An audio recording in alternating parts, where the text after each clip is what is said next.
What's good, YouTube? It's your boy Cal bringing you another video on the channel today. So hope you guys have been good. What's going on? Nice Sunday afternoon, very nice out here. Must be like over 50 degrees or something. Nearly December, which is crazy. Got a nice meditation in front of the sun, and I'm feeling good. I'm feeling very peaceful, very accepting at this moment in time, and I really feel as though I can observe my ego very well now, and kind of that's what I want to talk about in this video, observation and how it can help you in tremendous ways. Because if once you gain spiritual awareness, something that you've always been, so it's really not you even gaining it, it's something you are uncovering, you know, because you've always been enlightened, you've always been complete. Our ego, you know, separates us through our identification with our mind. You guys know the deal. Once you uncover this spiritual awareness and you really start to shed light on your thoughts, on your mind, and realize that who you truly are, you're able to take a step back from this world, this matrix, this world of becoming, whatever you want to call it, society, and really realize what's important and how to approach certain situations, circumstances, and overall help you get through it as best as possible. And that's what I want to talk about in today's video. So yeah, without further ado, let's get into the video. So yes, conscious awareness. What is conscious awareness? So to me, my personal opinion, conclusion of it is, it's kind of just this higher perspective you take when your thoughts are going crazy and you feel as though you have no control and your mind is just kind of deboggled and moving forward, and you just do as it says, do as the little man in your mind says. So through observation, right, and this conscious awareness, spiritual awareness, you're able to watch your mind. It gives you some inner space, you know, rather than just you completely identifying with whatever your mind says and whatever your mind is saying manifests into reality, right? So if I'm taking a math test and I'm like, oh shit, dude, I don't know the answer, like fuck, this math test is gonna go horrible, I'll never know the answer. So through observation, let's just say hypothetically, I am able, when I'm taking this math test, to be like, okay, let me slow down. Okay, even though I don't know the answer right away, let me just think about it. You know, let me just, you know, relax, see if the answer comes to me. And through this, you give yourself some inner space, you know, and it widens the gap, right? And when I mean widens the gap, it widens the gap between your ego and yourself, you know, your true self. And you're not giving all your attention and concentration into your thoughts. You're kind of just letting them subside, and since they're temporary and only exist in your awareness or attention, they begin to subside, and then you begin to calm down and you return to a natural state.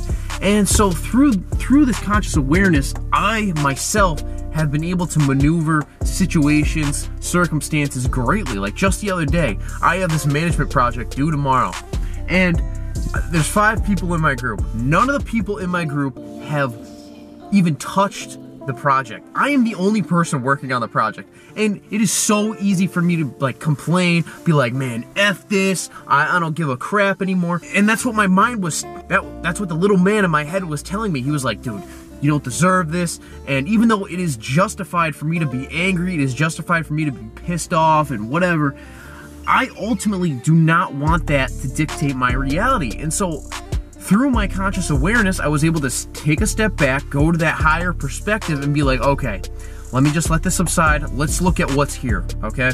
And I looked at what's here, and it's me in the project.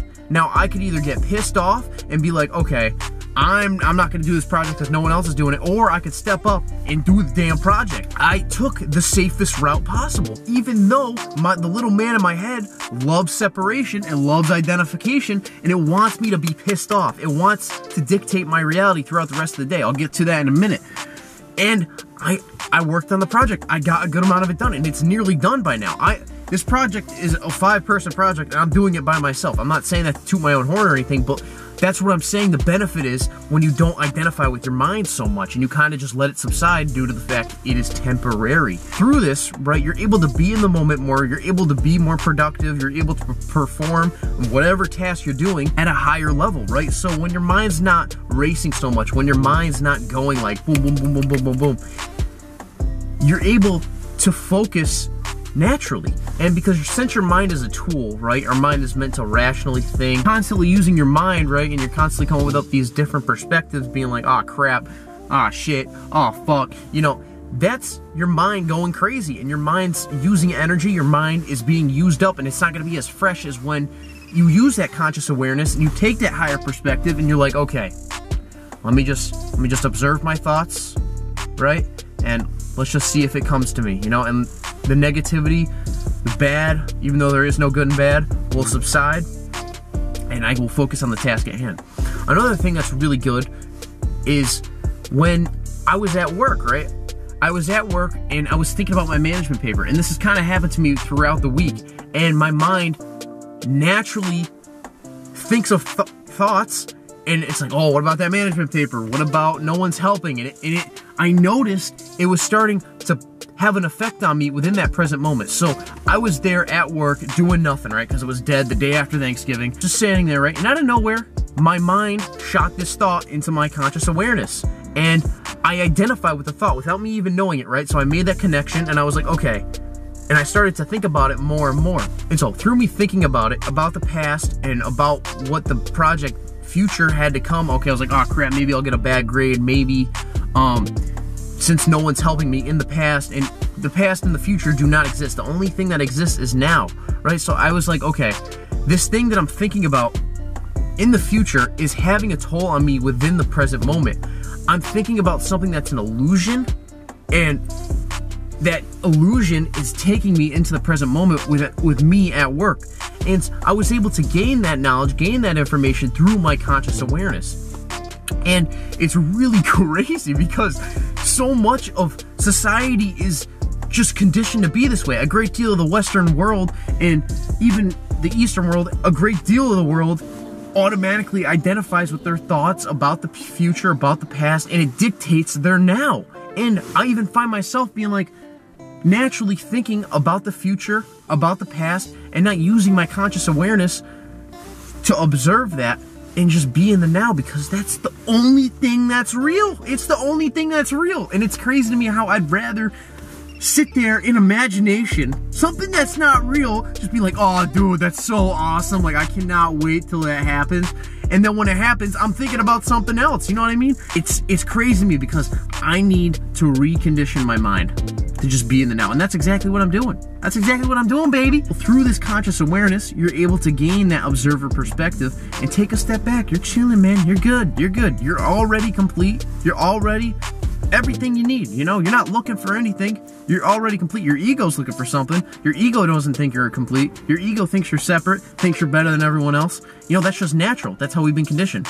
And so when you start to wake up from that and you use the conscious awareness, right, as this kind of force, whatever you want to call it, to help you in these certain situations, circumstances, you can maneuver certain situations to your benefit, and you're still in the present moment as much as you can. So use the example to help you resonate, or, you know, just really think about what I said, you know, because I know I'm not right. Question what I'm saying, experience it for yourself, because listen, I could be spitting out all this knowledge, right? I notice myself even a lot of times I have gained a great deal of knowledge within this field. By no means am I an expert, by no means am I like the best or anything, but I shoot out all these assumptions and judgments about other people, but then I'm not even applying it to myself. So like, that's incredibly hypocritical. So when you watch spiritual videos, when you watch these type of talk videos, make sure you question what they're saying, because you never know if they're actually applying it to themselves. It could just be their ego in disguise, making them seem more knowledgeable or whatever than more people.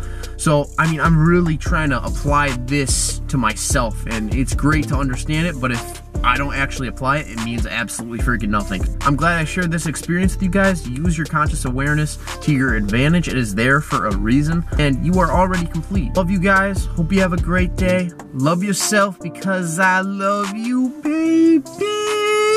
And yeah, peace the fuck